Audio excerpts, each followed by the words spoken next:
Arzum 999'dur. Deyəsən elə də TikTok adı. Bu qız deyəsən qəza eləyib. Bunun da videosunu dayanmadan paylaşırlar. Nə tər paylaşırlar?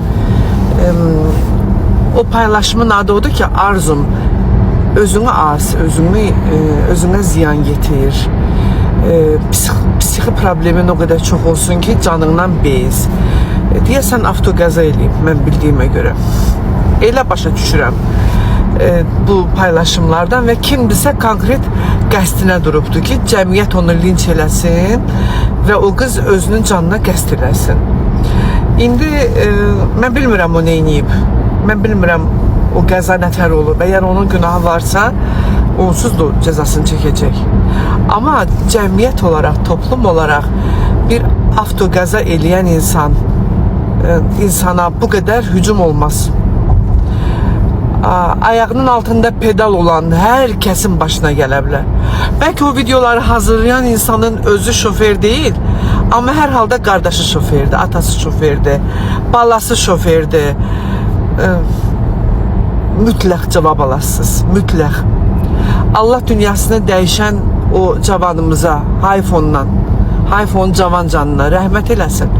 O xəsarət alıb, nəsə deyəsən böyük yarası var kimdirsə, qız yoldaşı, Allah ona şəfa versin, kömək olsun.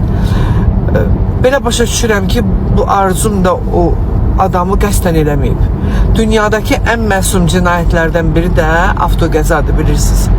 Avtoqəzaya adam ölsə belə çox ip kəsmirlər. Çünki bilmirsən niyə olub da. İndi təbii ki, eləsi var ki, qəsdən adam ayaqlayıb keçir, o heç. Amma indi hadisədir də, getdiyin yerdə nə bilim, tormuzun tutmaya bilər, gözün görməyə bilər, kör nöqtəyə düşə bilərsən, hər şey ola bilər.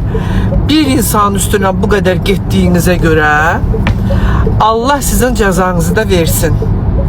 O qızın səssizlikdə bağırışı var, mən onu hiss edirəm, tanımıram. Tövbə, mən o qızı tanımıram. Amma o qız o durur, məsum, canı dişinə sıxıb. Onu yaşayın, bilin ki, bir adamın əlindən qəza çıxanda onu elə vurmazlar, onu o həddə çatdırmazlar ki, o qız canına qəsd eləsin. Cəmiyyət olaraq bu qədər qəddar olmayın.